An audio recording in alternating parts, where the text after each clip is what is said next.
बहुत बहुत धन्यवाद। तो आप लोगों से मुलाकात करके बहुत अच्छा लग रहा है। अच्छा लगने के पीछे का कारण ये है कि अभी जैसे आपने जो हमें ये किताब, ये जो बुक पकड़वाया है ना, ये जो बुक है इसमें आप लोग यहाँ पे विषय रखे हैं। ये विषय मेरे को बहुत अच्छा लगा।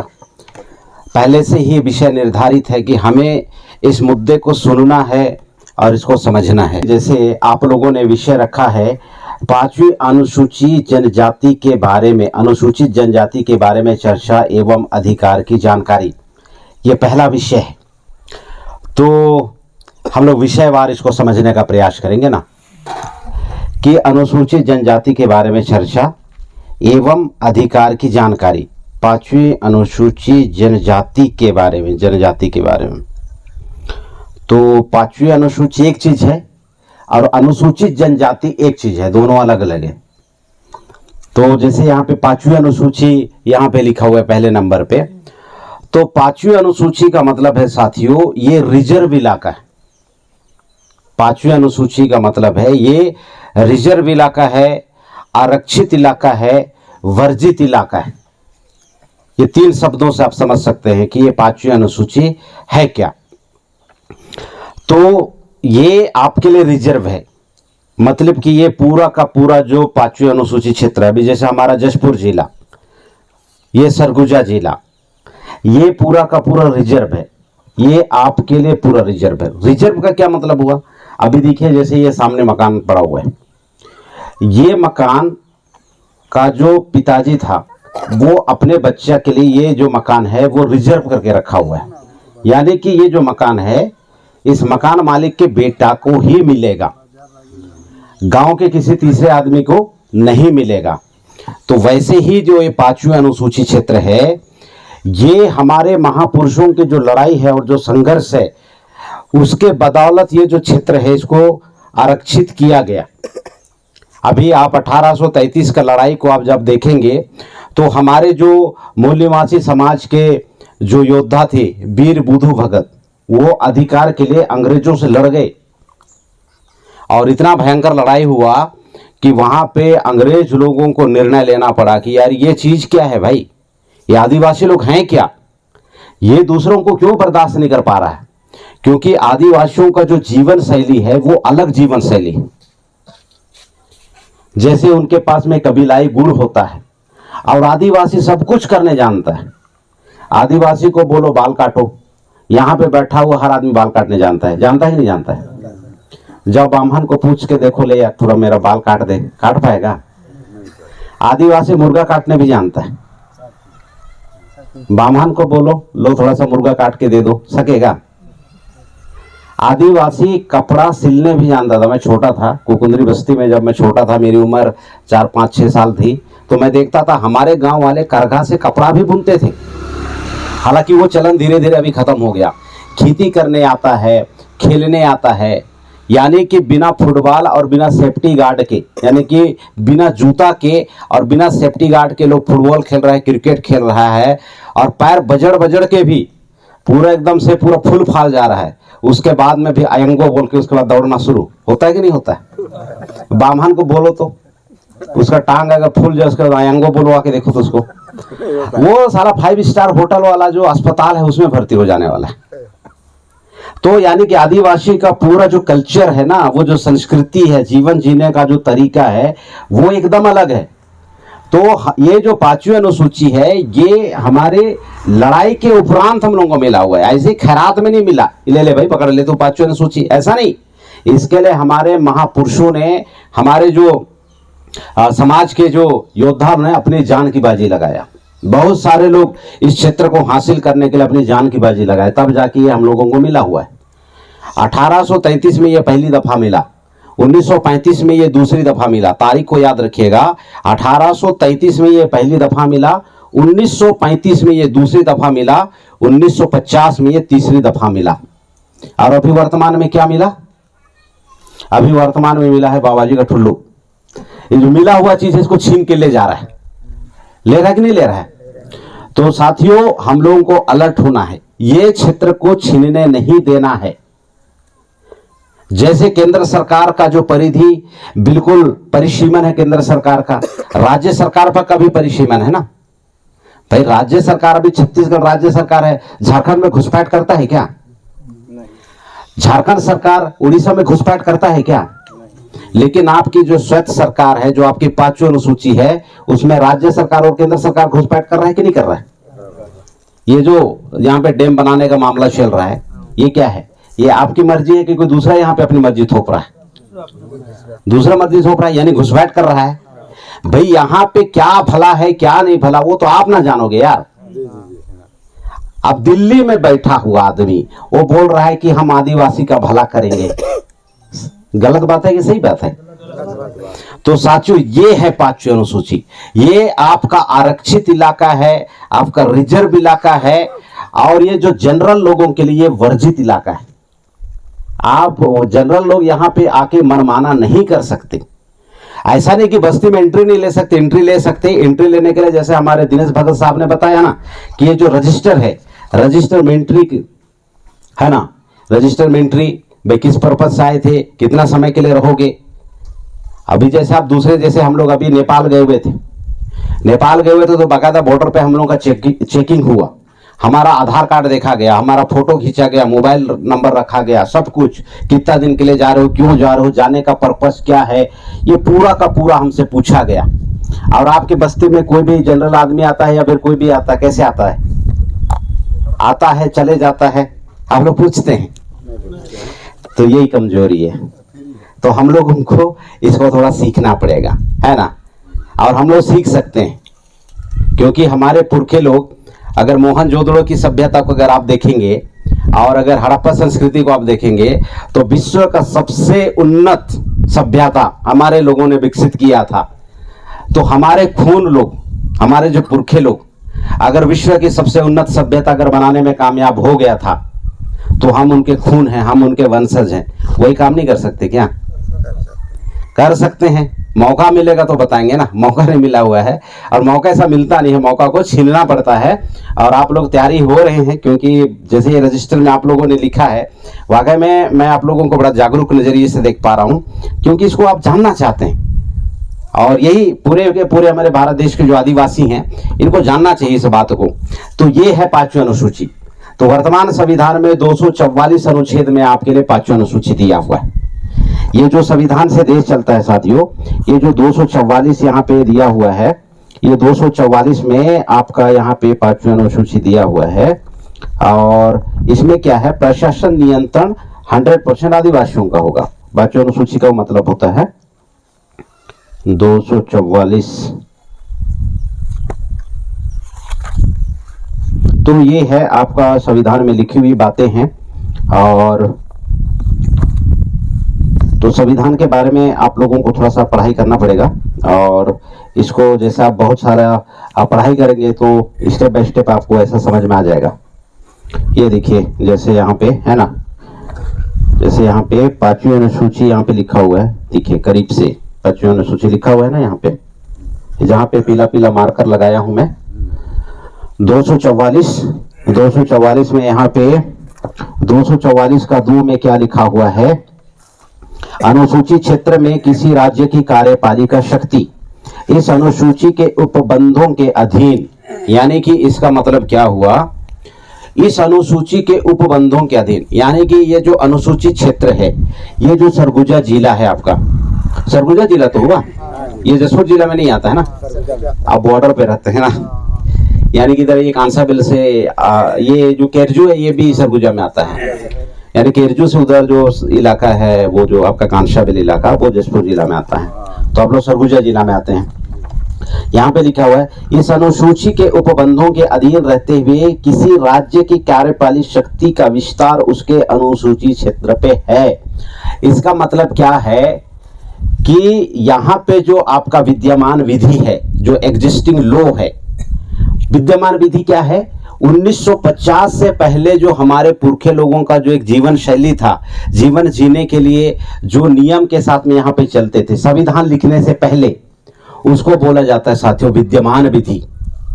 1950 से पहले हमारे पुरखे थे ना, 1950 से पहले संविधान नहीं था, तो 1950 से पहले हमारे पुरखे लोग थे और जो जीवन दिनचर्या को जीते थे और जो समाज को चलाने के लिए जो नियम विधि और जो भी यहाँ पे नियम कानून लगाए थे वही क्या है, विद्यमान विधि है।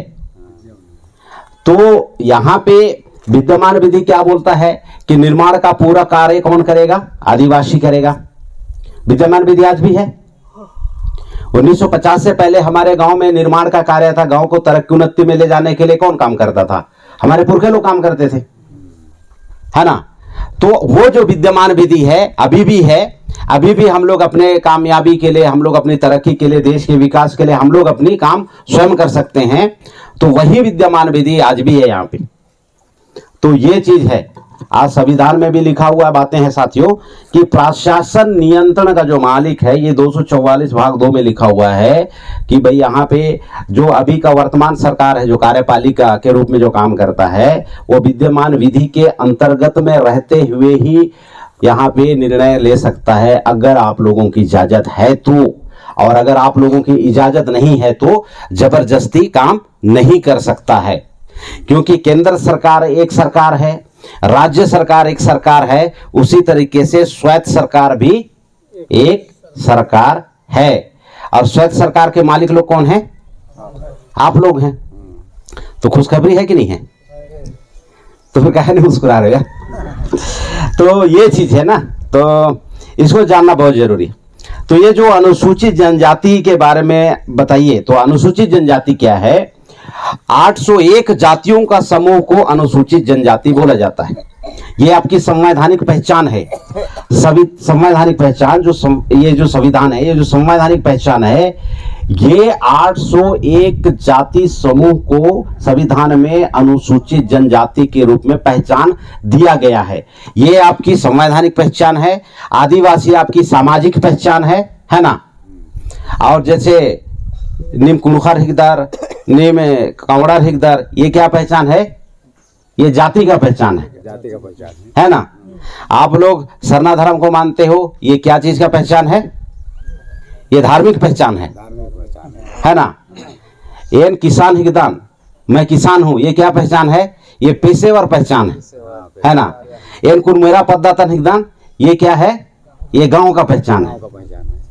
मैं कोई गलत बात तो नहीं बोल रहा यार। तो ऐसा है, हम लोग को छोटा छोटा बातें सीखना पड़ेगा। तो यही सब बातें हैं। तो ये जो 5वें अनुसूची के बारे में बोला, ये आपका रिजर्व क्षेत्र है।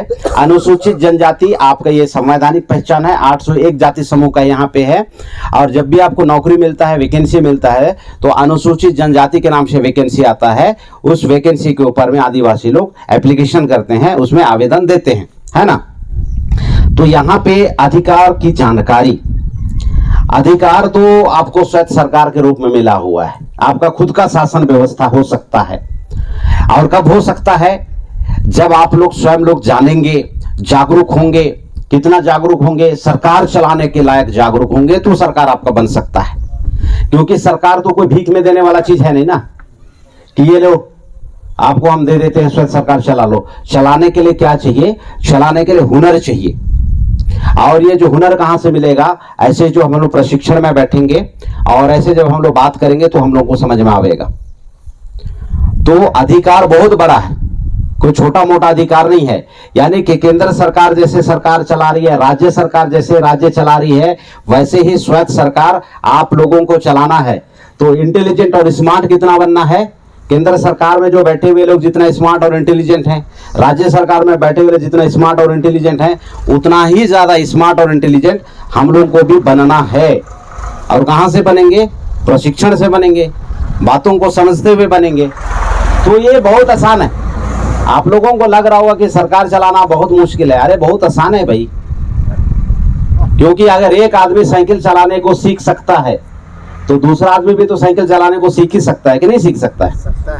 ज्यादा से ज्यादा क्या होगा, 5 बार ज्यादा ना पटकाएगा, इससे ज्यादा और क्या होगा। सही बात भाई, हो सके आप लोग ज्यादा होशियार हैं, जल्दी सीख जाएंगे, 2-4 बार पटकने के बाद सीख जाएंगे। हो सके मेरे जैसा आदमी बहुत धीरे से सीखेगा, ज्यादा से ज्यादा क्या होगा, 5-10 बार ज्यादा ही पटकाऊंगा, इससे ज्यादा क्या होने वाला है। लेकिन नहीं सीख पाएंगे ऐसा कोई बात नहीं है, हम लोग सीख सकते हैं। तो उसको सीखना पड़ेगा।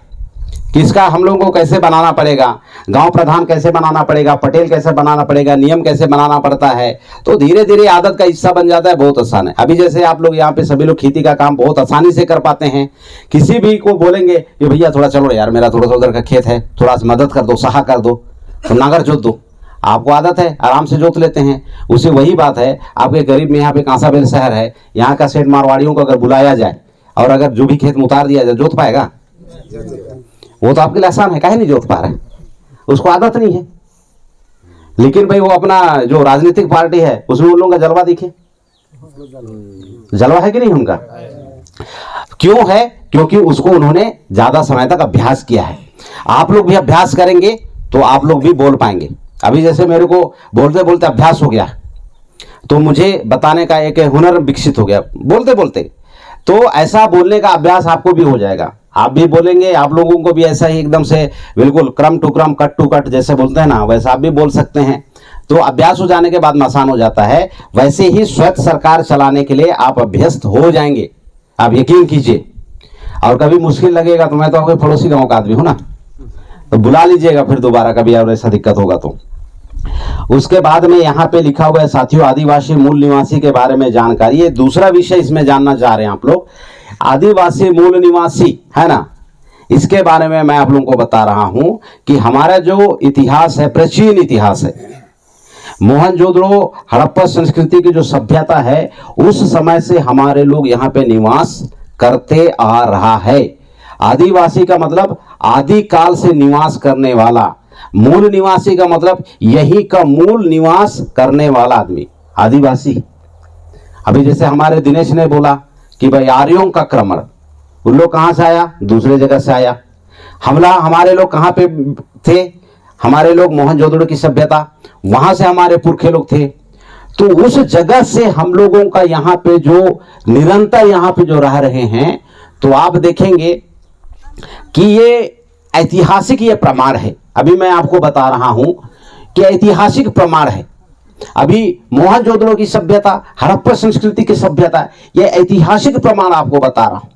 तो बहुत सारे लोगों को आपको लग रहा होगा कि अब पता नहीं 5000 साल का इतिहास के बारे में ये भाई बता रहे हैं, कितना सच होगा क्या है। तो ये पहला एक हमारा सबूत है कि हम लोग यहाँ के मूल निवासी हैं, और वो किताब में इतिहास में लिखी हुई बातें हैं। और दूसरी बात है, जो ये आपका जो डीएनए का जो रिसर्च हुआ है ना, डीएनए का रिसर्च में हमारे लोग जलाते नहीं थे, हमारे लोग लाश को तोपते थे, है ना। तो लाश को तोपते थे तो वहां का हड्डी को निकाला गया डीएनए रिसर्च के लिए। और आप लोग सुन के हैरान हो जाएंगे कि उस हड्डी का डीएनए और आपके डीएनए में 99.99% मिलता है। उस हड्डी के साथ में जो आंशिक जो रूप है वो आपका और हमारे पुरखों का डीएनए 99.99% मिलता है। और ये प्रकाशित हुआ, डीएनए प्रकाशित हुआ है 21 मई 2001 को। और जो डीएनए साइंटिस्ट का नाम है, क्या नाम है दिनेश सर? इसका नाम है माइकल मामसाद, अमेरिका के उताहू यूनिवर्सिटी के वो रहने वाले हैं। और यहाँ पे भारत में कौन सी जगह पे सर? जो मैसूर करके जो जगह है, वहाँ से उन्होंने यहाँ के जो लोकल हमारे जो भारतीय डीएनए साइंटिस्ट लोगों का टीम के साथ में लोग किए हैं। ऐतिहासिक प्रमाण, दूसरा डीएनए का प्रमाण, है ना। अच्छा, तो वो जो हड्डी में जो डीएनए मिला वो किसके साथ में नहीं मिलता है? वो यहाँ के जो ब्राह्मण जाति लोगों के साथ में नहीं मिलता है। कितना प्रतिशत नहीं मिलता है? 99.99% नहीं मिलता है। तो आप लोगों को लग रहा होगा कि यार ये तो एकदम हैरान कर देने वाली खबर है। तो अभी मैं एकदम से आपके आंखों को दिखाता हूं। नस्ल को समझते हैं? नस्ल, ये देहाती नस्ल है और ये हाइब्रिड नस्ल है, ये जर्सी नस्ल है, ऐसा सुने हैं ना। देहाती का कैसा दिखता है? थोड़ा सा नटवा टाइप का दिखता है, ठिर्रा टाइप का दिखता है ना। थोड़ा छोटा ठाट का एकदम पुट के दिखता है। और जर्सी का कैसा दिखता है? बड़ा दिखेगा, बड़ा दिखता है, उस ऊंचा दिखता है, उसका टांग लंबा लंबा है, उसका शकल सूरत अलग है। यहाँ पे जैसे मैं खड़ा हूँ, दिनेश खड़ा है, आप लोग खड़े हैं, मेरी ऊंचाई एकदम लंबू है कि आप लोगों के बराबर है? मेरा जो चमड़ी, मेरा जो स्किन, त्वचा आप लोगों से मिल रहा है कि नहीं मिल रहा है? या मैं एकदम ट्यूबलाइट जैसा भयंकर गोरा तो नहीं दिख रहा हूँ? आप लोगों के जैसा दिख रहा हूँ? अच्छा, कांसाबिल में जो बामन है वो मेरे जैसा दिखता है क्या? वो कैसा दिखता है? गोरा दिखता है। मेरे से उसकी ऊंचाई थोड़ा कितना रहता, लंबा रहता है। नस्ल का फर्क दिख रहा है आपके नजर के सामने? वो जो लोग हैं वो हमारे भारतीय नस्ल के लोग नहीं हैं।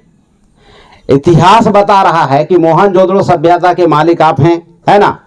जो हड्डी है, जो हड्डी वहां पे, वो कौन सा जगह पे से, राखी गढ़ी से जो हड्डी निकाला गया, हड्डी को जब चेक किया गया तो हड्डी के अंदर की जो विशेषता है, जो गुण है, जो डीएनए है, आप लोगों से मिलता है, उनसे नहीं मिलता है। दूसरा प्रमाण है।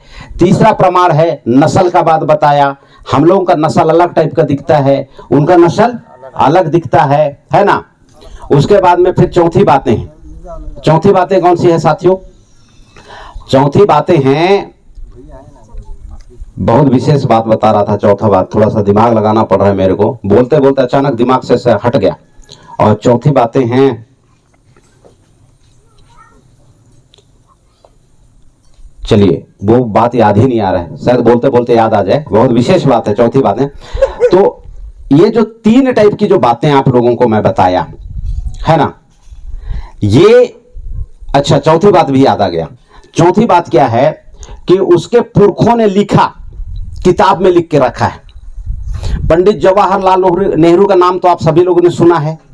वो डिस्कवरी ऑफ इंडिया में लिखा हुआ है, किताब का नाम है डिस्कवरी ऑफ इंडिया। उसमें लिखा हुआ है कि हमारे पुरखे भारतीय नहीं हैं, हमारे पुरखे विदेशी हैं। क्या किताब में लिखा हुआ है? डिस्कवरी ऑफ इंडिया में वो खुद बता रहा है कि हम लोग बाहर के लोग हैं। और आदिवासी कहां का है? इधर का ही है। ये 4 प्रमाण में दे रहा हूं, 4 सबूत में दे रहा हूं आप लोगों को। तो बहुत सारे लोगों को लगता होगा कि पता नहीं यार ये सही बात है कि नहीं है। ये चारों चीजों में आप लोग अपनी खोज पड़ताल शुरू कीजिए कि आपके जैसे बामन दिखता है कि नहीं दिखता है। अगर आपके जैसा दिखता है तो कैसे दिखता है?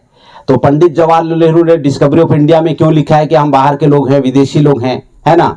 उसके बाद में फिर आपका सत्यार्थ प्रकाशन में भी लिखा हुआ है। सत्यार्थ प्रकाशन में दयानंद सरस्वती लिखा हुआ है। दयानंद सरस्वती किताब में लिखा हुआ है कि हम लोग विदेशी लोग हैं। सत्यार्थ प्रकाशन में लिखा हुआ है साहब, वो ब्राह्मण खुद लिख के रखा है। उसका नाम दयानंद सरस्वती है। केदारनाथ पांडे आपका बोलगा टू गंगा में लिखा हुआ है। ये पूरा मैं बता रहा हूं, जहां जहां पे लिखा है उसको बता रहा हूं।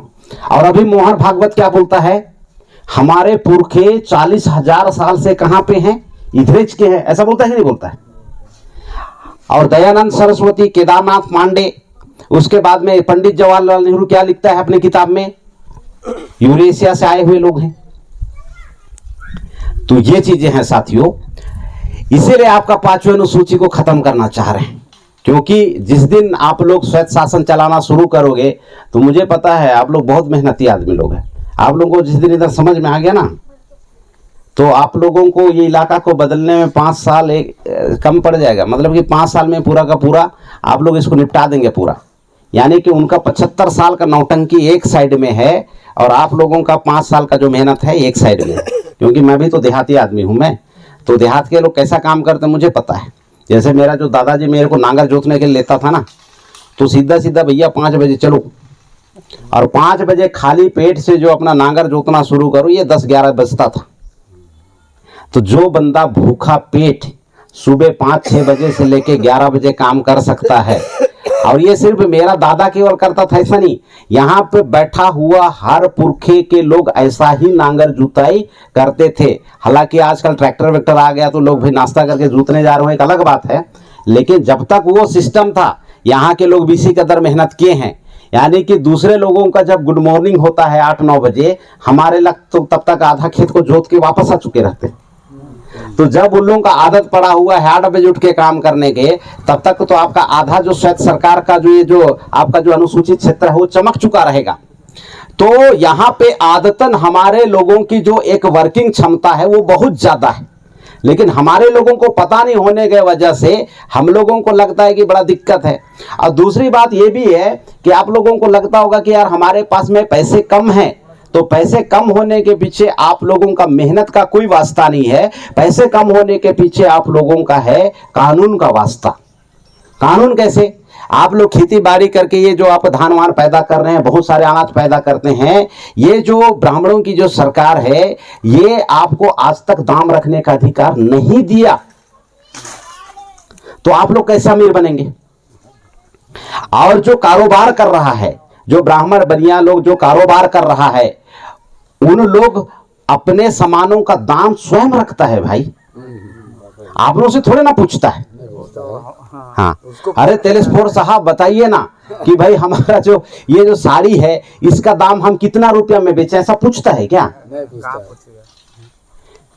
लेकिन आप लोगों को पूछना पड़ता है। नहीं ना ये जूढ़ी कमाए हो कान यार ले भी, ऐसा पूछते हैं नहीं पूछते हैं? वो धंधा कर रहा है धड़ल्ले से अपना दाम रख रहा है, आप धंधा कर रहे हैं आप गिड़गिड़ा रहे हैं, फर्क दिखे। तो अगर केंद्र सरकार और राज्य सरकार आपके भले में काम करने वाली सरकार होता तो इस बात का संज्ञान लेता कि नहीं लेता? अगर एक व्यापार करने वाले को, एक सेठ को, बनिया को, ब्राह्मण को अगर अपने सामानों का दाम रखने का अधिकार है तो हमारे किसानों को भी दाम रखने का अधिकार होगा। ये कानून समान रखता कि नहीं रखता? तो अभी जैसे आपके दालों का कोई नियम नहीं है कि आपको इतना रुपया में बेचना है। जब आप उड़द कमा के लेते हैं तो सेठ बोल रहा है कि 50 रुपया तो ना एकदम से तो यहाँ तकरे लगे मैं ऐसे कहत हो, नहीं तो 40 रुपये चलो था, ऐसा बोलता है कि नहीं बोलता है? और उसी को दूसरे दिन खरीदने जाओ तो क्या बोलता है? 100 रुपये में बेचता है उसी को। तो यानी कि आपका मतलब कि यहाँ पे 10 क्विंटल कमा रहे हैं तो अभी के व्यवस्था के हिसाब से सिर्फ आपके पॉकेट में कितना घुस रहा है? 50,000 घुस रहा है। जो 100 रुपया में आप बेच सकते हैं वो 50 रुपये में बिक रहा है। सीधा सीधा कानून के वजह से कितना का नुकसान हो गया? 50,000 का नुकसान हो गया। हुआ कि नहीं हुआ? लेकिन अगर आपकी सरकार हो जाए, नियम बन जाए पूरे देश भर में कि उड़द दाल 100 रुपये किलो बिकेगा, तो नियम बनने की वजह से 50,000 रुपये का मुनाफा हुआ कि नहीं हुआ? हमारे लोगों का व्यापार में नियंत्रण नहीं होने की वजह से गरीब हैं। मेहनत तो उनसे डबल करते हैं, मेरे को पता है भाई, मेहनत तो हम लोग उनसे डबल करते हैं, लेकिन गरीबी के पीछे इनका जो घटिया कानून है ना, इनका जो भेदभावपूर्ण जो व्यवहार है, उस व्यवहार के वजह से हम लोग गरीब हैं। उसके बाद में अभी के व्यवस्था में क्या है कि कभी जरूरत पड़ा तो फिर खरीदने गए तो खरीदते समय आप ही के जेब से 50 रुपए का फिर नुकसान, बेचते समय पे 50,000 रुपए का नुकसान, और खरीदते समय हर किलो में फिर 50 रुपए का नुकसान। वो तो हमारा आदिवासी लोग हैं इसलिए जिंदा हैं यार, अगर कोई दूसरा होता तो टंगा के मर जाता कि नहीं मरता? सही बात है। तो दिखे तो मामला, हम लोग इसीलिए बोलते हैं कि भैया ये जो कांग्रेस और बीजेपी ने क्या किया, देश का सत्यानाश किया, इसीलिए हम लोग नारा लगाते हैं। तो वो कब तक ठग रहा है आप लोगों को? 75 साल हो गया भाई, संविधान को लागू हुए 75 साल हो गए और 75 साल से ठगी करने का काम कर रहा है। और हम लोगों को ये बात पता ही नहीं है। साला ये और भयंकर समस्या का बात है। अगर पता होता तो छटपटा दे कि नहीं छटपटा दे? पता ही नहीं है तो कांच के पड़े हुए एकदम से। तो ये सब समस्या है, तो हम लोगों को इसको बाहर निकलना है। स्वच्छ सरकार में ये सारी चीजें आप लोगों के फेवर की कानून बनेगी, केंद्र में सरकार बनेगी, हमारी बहुजन मुक्ति पार्टी, तब भी आप लोगों के फेवर में कानून बनेगा, इक्वल कानून बनेगा। इक्वल कानून बनेगा तो क्या होगा? सभी लोग मान सम्मान और स्वाभिमान के साथ में, धन वैभव के साथ में बढ़िया से गुजार पाएंगे। अभी का जो व्यवस्था है उन लोग सिर्फ अपने लिए बना के रखा हुआ है। उन लोग क्यों अमीर हो जाता है आपको क्या पता? 1000 रुपए का जो साड़ी 200 रुपए में बन रहा है। आप हाथ लगाओगे थोड़ा पता चलेगा। आप हाथ लगाओ, करंट मारो, उसके बाद में पूरा साड़ी में इतना का खर्चा है, ऐसा थोड़ा लिखाएगा। अगर मान लिया 200 रुपया का अगर साड़ी है 1000 में बेच रहा है तो 800 रुपये मुनाफा कमा रहा है कि नहीं कमा रहा है? आप यहाँ पे 10 किलो चावल बेच के कितना मुनाफा कमा रहे हैं? 10 किलो में कितना मुनाफा कमाएंगे? सब घाटा में है। सब घाटा में है। वो तो 800 रुपये का फायदा में है। तो 2-3 साल में तिल तंटा बिल्डिंग ठोकेगा नहीं तो और क्या करेगा? समझ में आ रहा है? समझ रहे हैं। तो ये आप लोगों के साथ में ठगी किया जा रहा है। क्यों ठगी किया जा रहा है? क्योंकि जब ब्राह्मण लोग यहाँ पे मनुस्मृति लागू किए थे साहब, उस समय आप लोगों को बोला था कि शूद्रों को संपत्ति रखना वर्जित है, ऐसा बोला था। इसीलिए अभी भी नहीं दे रहा है। संपत्ति रखने से क्या है, आदमी ताकतवर बन जाता है। और आदमी कमजोर कब होगा? जब उनके पास में संपत्ति रखने ना दिया जाए। आप लोग प्राइमरी या मिडिल स्कूल में पढ़े होंगे कि एक चूहा भयंकर उछालता था, बहुत उछाल मार के भिक्षा को खा जाता था। ये कहानी लिखा हुआ है ना। तो एक दिन उसका दोस्त आता है, फिर बोलता है पक्का इसके बिल में बहुत खजाना होगा, खोदो। तो ऐसा खोदते हैं तो पूरा का पूरा भंडार, पूरा एकदम से चूहा के बिल के अंदर में। तो बोलता है इसको पूरा खोद के निकाल लो। और जैसे धन को खोद के निकाल देते हैं, उसके बाद में फिर वो चूहे का मनोबल खत्म हो जाता है और इतना ऊंचा भी जंप नहीं मार पाता है। तो सोचो तो, अगर एक चूहा के पास में बहुत ज्यादा धन होने से साला 12 फीट उछाल मार ले रहा है ना, और उसका खजाना को निकाल देने से 2 फीट उछल नहीं पा रहा है, तो आदमी का क्या होगा? इसीलिए तो हमारे लोग ना एकदम दिमाग खराब हो जाता है और डायलॉग बोलते हैं, हिन्ना मल्ला नेला मल्ला बोलते हैं कि नहीं बोलते हैं? तो इन्ना मल्ला नेला मल्ला आइज ना खे कैल ना खे। तो इसके पीछे आप लोग कारण नहीं है, इसके पीछे कारण उन लोग है। आपके विरोध में कानून चल रहा है। हम लोग इसी को बोलते हैं व्यवस्था परिवर्तन करना जरूरी है। व्यवस्था परिवर्तन में क्या है, सबको बराबर का मौका मिलना चाहिए। अगर वो कारोबार है तो आपका काम भी कारोबार की श्रेणी में आना चाहिए। वो अगर एमआरपी रख रहा है तो आपको भी एमआरपी रखने का अधिकार मिलना चाहिए। मिलना चाहिए कि नहीं मिलना चाहिए? अगर ऐसा नहीं मिलेगा तो फिर भैया लोग शोषण चलता रहेगा। 75 साल तो चल गया संविधान लागू होने के बाद में भी। अगर अभी भी हम लोग एकजुट नहीं होंगे ना, तो ये सिलसिला चलता ही रहेगा। कब तक चलता रहेगा? मरते दम तक चलता रहेगा।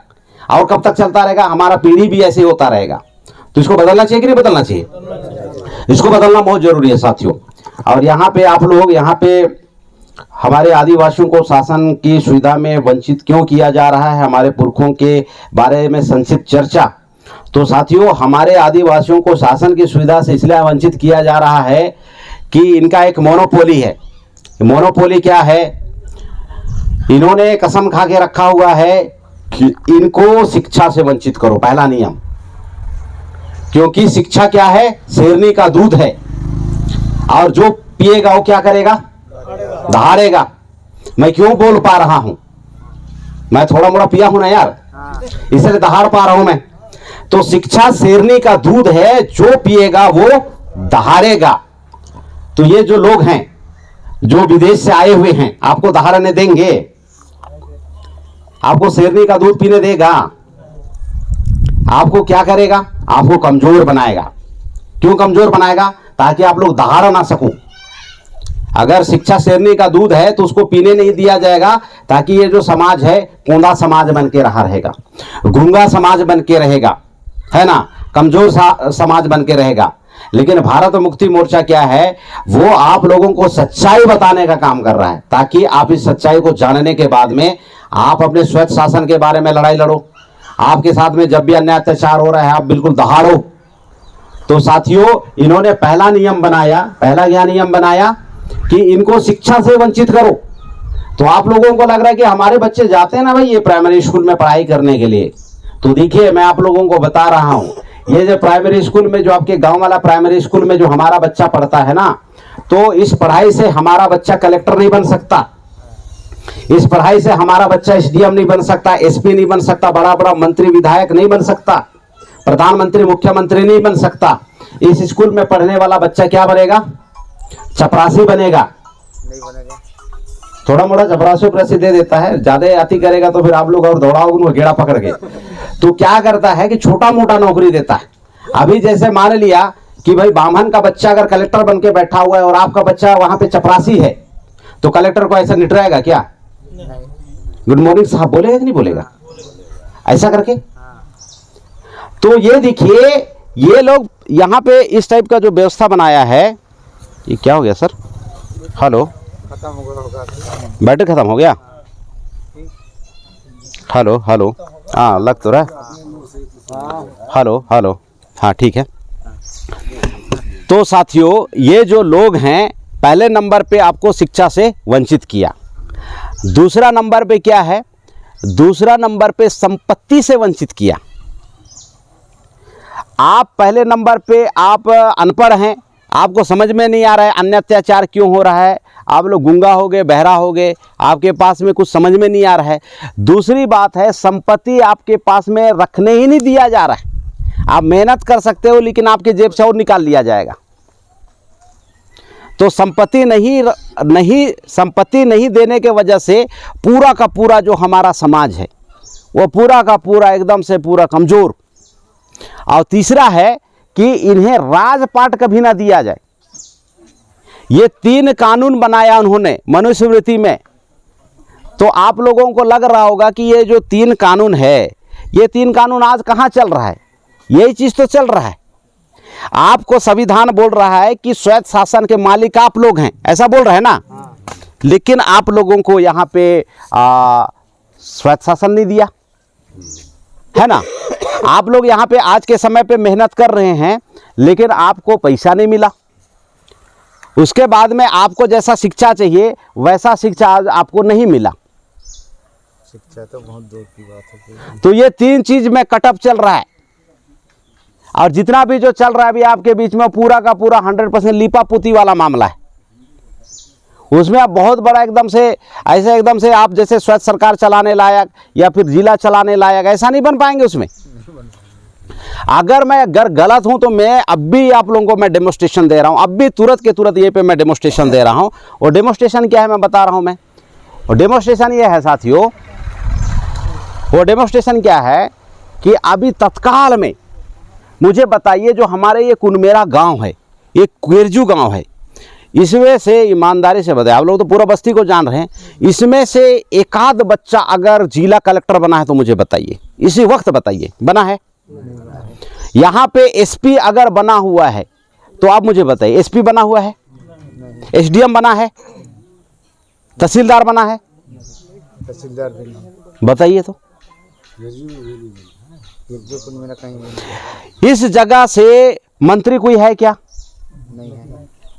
कोई बहुत बड़ा सामाजिक कार्यकर्ता जैसे वामन मेश्राम का नाम है, ऐसा कोई बना है क्या? मतलब कि आप जिस धर किधर भी जाओगे ना सब पूरा एकदम खत्म ही।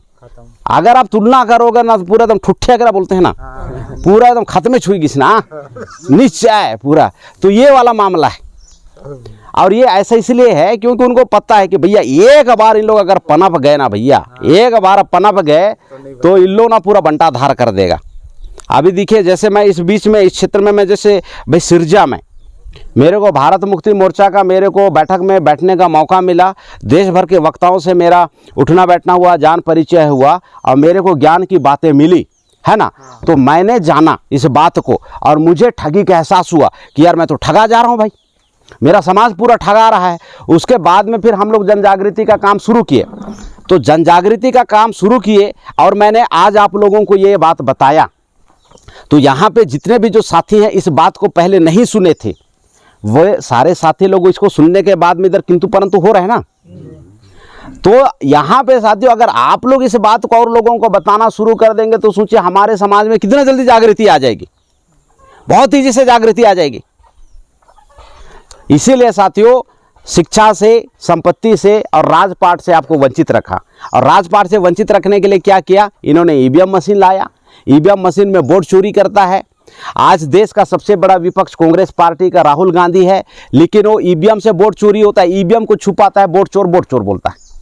अरे भैया ईवीएम से वोट चोरी हो रहा है तो उसको पूरा बोलो ना कि नरेंद्र मोदी लोग और आरएसएस के लोग ईवीएम मशीन से वोट चोरी कर रहे हैं, ईवीएम बैन होना चाहिए, ऐसा बोलना चाहिए उसको। ईवीएम को छुपाता है और वोट चोरी को हाईलाइट करता है ताकि ईवीएम बना रहे। तो एक बार कांग्रेस चुरा के सरकार में आवे, एक बार बीजेपी चुरा के सरकार में आवे और हम लोगों को क्या मिलेगा, नाधा मिलेगा, हम लोगों को नाधा मिलेगा। तो ये सारी जो मामला है, इसलिए एकदम इस बात को समझना बहुत ज़रूरी है साथियों। तो यहाँ पे मुख्यतः ये है कि आप लोगों को केंद्र सरकार में जितनी पावर है, राज्य सरकार में जितनी पावर है, उतनी ही पावर आप लोगों को सत्य सरकार में मिला हुआ है।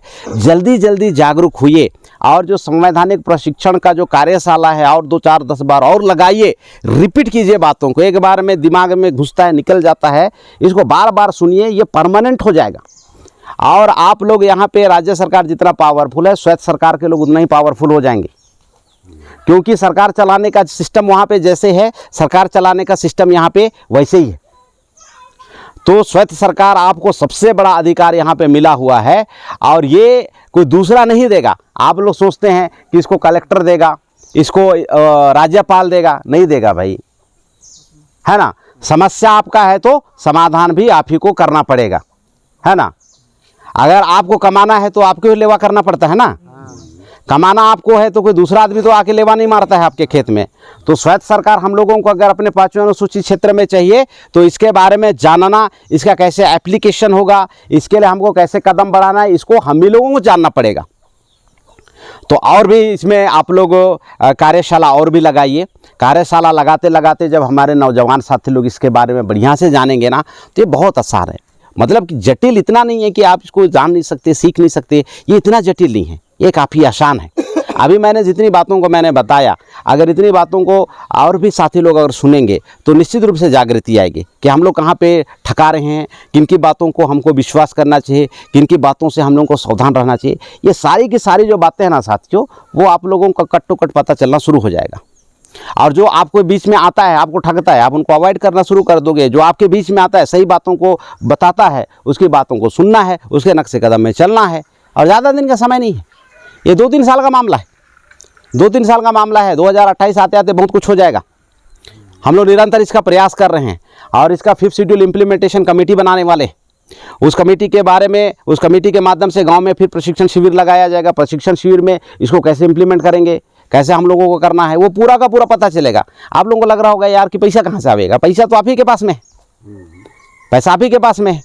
अभी जैसे रोड पर कमाने वाला रोड टैक्स लेता कि नहीं लेता, तो आपके 5वें अनुसूचित क्षेत्र में जो ट्रांसपोर्टिंग है, 5वें अनुसूची में स्वैत सरकार आपका है, लेकिन जो रोड टैक्स जो ले रहा है वो सेंट्रल गवर्नमेंट ले रहा है और राज्य सरकार ले रहा है।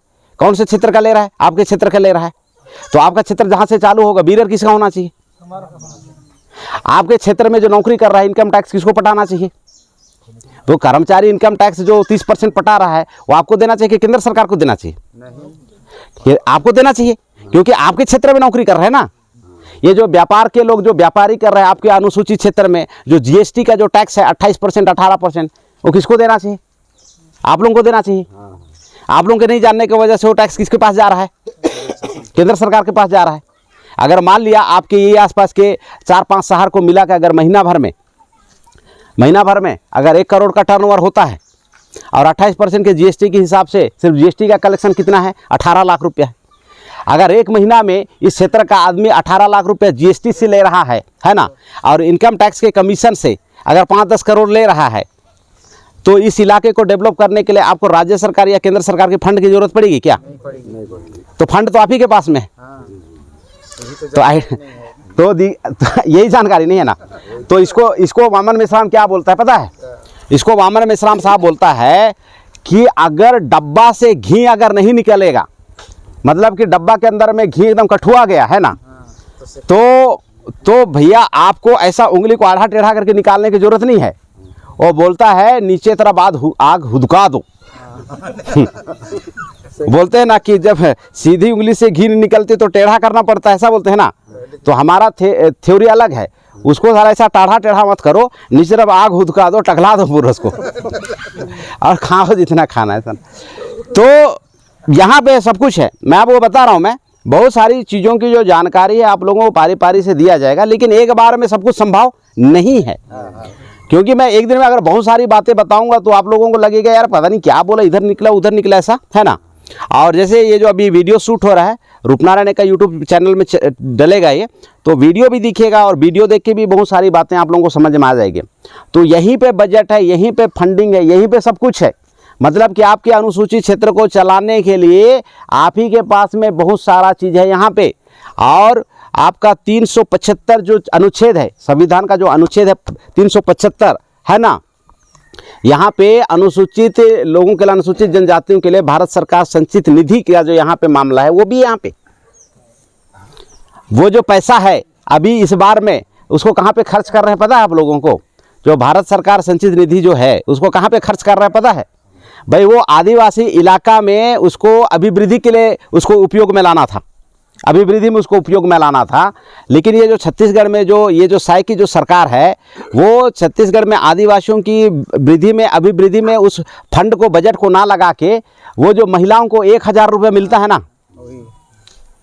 मतलब कि देखिए आदिवासी का पैसा, उस जो बजट है जिससे आप लोगों का जो 5वां अनुसूचित क्षेत्र को विकास करना है ना, उस पैसा को अपना वोट बैंक बनाने के लिए, उस पैसा को वहाँ से निकाल के ये जो महिलाएं हैं ना, इनके लिए 1-1000 रुपये देने का काम कर रहा है। मतलब कि बजट है आपके क्षेत्र की विकास के लिए, आदिवासियों की अभिवृद्धि के लिए जो बजट बना हुआ है, उस पैसा को विष्णुदेव सरकार 1000 रुपया, उस आदिवासी जो संचित निधि का जो पैसा है आदिवासियों की अभिवृद्धि का, उसको महिलाओं को 1000 रुपये देके खर्च करने का काम कर रहा है। ऐसे बहुत सारा मामला है साथियों। इसलिए आपको ये जो केंद्र सरकार की जो बदमाशी है, राज्य सरकार की जो बदमाशी है, जो आपके विरोध में कैसे काम कर रही है, इसको जानना बहुत ज़रूरी है। आप जानेंगे तो आप बढ़िया इलाज कर पाएंगे, क्योंकि अगर चोट सिर पे लगा हुआ है साथियों, है ना, तो इलाज भी सिर में ही करना पड़ेगा। अगर सुविधानुसार हम लोग पैर में इलाज करेंगे तो बीमारी सही होगा क्या? नहीं होने वाला है। इसीलिए इसके बारे में बढ़िया से सीखने के लिए मैं आपको बता रहा हूं। अभी भारत मुक्ति मोर्चा सामाजिक जो संगठन है, ये संगठन बड़ी शिद्दत के साथ में काम कर रहा है। इसकी भाषणों को जरूर सुनिए। राष्ट्रीय आदिवासी एकता परिषद आदिवासियों का राष्ट्रीय व्यापी संगठन है, बहुत अच्छी तरीके से काम कर रहा है और पूरा का पूरा विषय पे बातों को रखने वाला संगठन है। और वामसेप बुद्धिजीवियों का संगठन है। तो इन संगठन के टच में रहिए। और हमारे बहुत सारे लोकल में हमारे जो आदिवासियों के हितों में काम करने वाले बहुत सारे साथी हैं, उन लोग भी बहुत अच्छी तरीके से काम कर रहे हैं। उनका बातों को भी सुनते रहिए और धीरे धीरे बहुत सारी बातें आप लोगों को समझ में आएगी। तो इस मौके पे आज के समय पे मैं इतनी ही बातें बोलूँगा। मैं उम्मीद करता हूँ कि मैं जितनी भी बातों आप लोगों को बताने का प्रयास किया हूँ, पूरा का पूरा, जैसे आप इधर से सुने तो इधर से निकालना नहीं है, इधर से सुने इधर को बंद कर देना है और बीच में अटका देना है इधर दिमाग पे, और इसको बढ़िया से समझना है।